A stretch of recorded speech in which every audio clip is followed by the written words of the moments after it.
یکساں civil code کو نافذ کرنے کے لیے متبنہ منہ بولے بیٹے کو وراثت میں شامل کیا گیا۔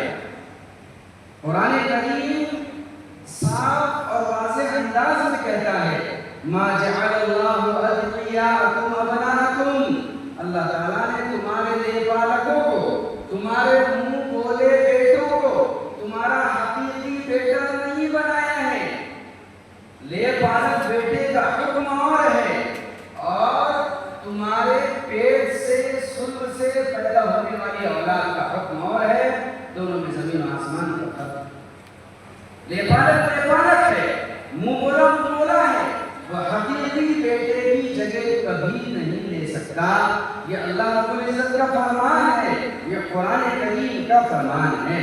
رسول کریم علیہ السلام نے فرمایا من انتمى الى غير ابيه لا يقبل الله تعالى منه صرفا ولا عدلا، جو شخص اپنے باپ کے نام کے علاوہ کسی اور کو باپ بنا کر اپنے نام کے ساتھ جوڑے گا، اللہ نہ اس کی فرض نماز قبول کرے گا نہ اس کی نفل نماز قبول کرے گا، بلکہ ابن کثیر نے روایت نقل کی ہے، ڈر ہے کہ وہ لوگ جو لے بالکوں کے ساتھ اپنا نام جوڑ لیتے ہیں، باپ کا نام ہٹا کر اپنا نام لگا دیتے ہیں، ڈر ہے مرتے وقت ان کا خاتمہ کفر پر ہو اور انہیں کلمہ تک نصیب نہ ہو۔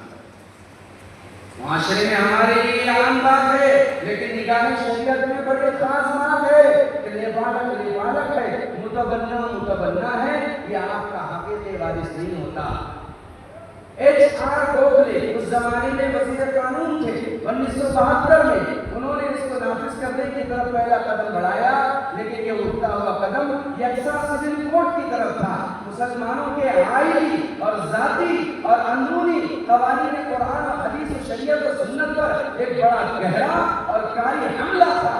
اس حملے کا سنگیان اور اس کی طرف دھیان اور اس کی باریک پہچان اگر کسی شیر ہندوستان نے کی تھی تو وہ سب سے پہلے حضرت علامہ سید منت اللہ رحمانی منگیری رحمت اللہ علیہ نے کی، اور وہ سیدھے دارالعلوم دیوبند پہنچے۔ یہ بات 1972 کی ہے، اور جا کر کے حکیم الاسلام محتمیم دارالعلوم دیوبند حضرت کی خدمت میں پہنچ کر کے آپ نے احوال ہند اور شریعت کے تحفظ کے تفکرات رکھے اور بہت دیر تک آپ سے بات چیت کی۔ چنانچہ 1972 کو مارچ کے مہینے میں 13 یا 14 تاریخ کو ایک فکری میٹنگ مشاورت مجلس بلائی گئی، اور پھر وہاں سے سلسلہ شروع ہوا مسلمانوں کے دین و شریعت پر آنے والی آنکھ سے اس دین و شریعت کی اور اس پر چلنے والے مسلمانوں کی کیسے حفاظت کی جائے۔ چنانچہ یہ سلسلہ آگے بڑھا اور سب سے پہلے بمبئی میں اجلاس رکھا۔ ہم لوگ حضرت کے خانقاہ میں گئے تھے، مولانا عمرین صاحب محمود رحمانی حضرت کی خدمت میں بیٹھے ہوئے تھے۔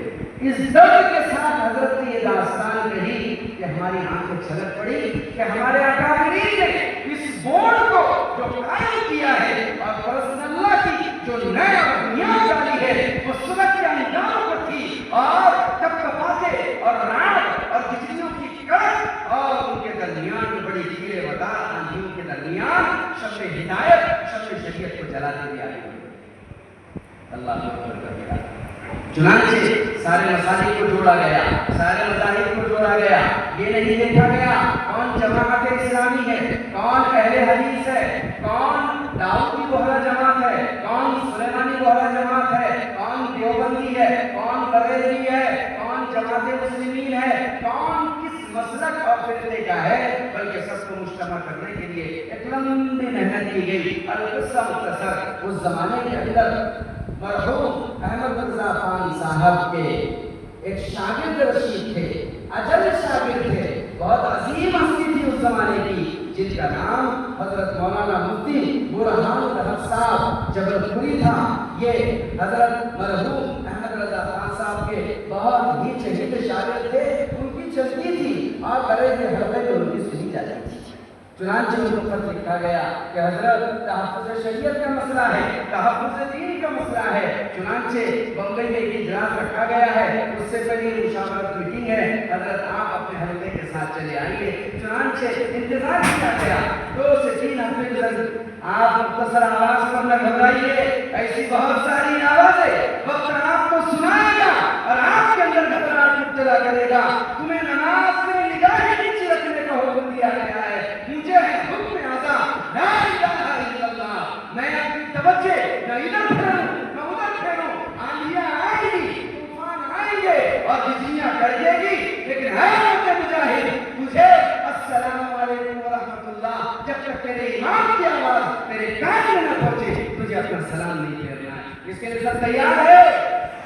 مسلم فلسطینہ ووٹ کی آواز پر لبیک سب کہیں گے۔ جو قوانین شریعت اور دین کے خلاف نافذ کیے جا رہے ہیں اس کی پرزور مخالفت کریں گے اور چلیے انشاءاللہ کہیے مسلم فلسطینہ ووٹ کے ساتھ ہے۔ ہم امینڈمنٹ جو کیا گیا ہے اس کو ریجیکٹ کرتے ہیں، ہم مخالفت کرتے ہیں۔ القصہ مختصر، بات آگے بڑھ گئی۔ علامہ مفتی برہان الحق صاحب جبل پوری دامت برکاتہم رحمہ اللہ کہیے، ان کی طرف سے کوئی جواب نہیں آیا۔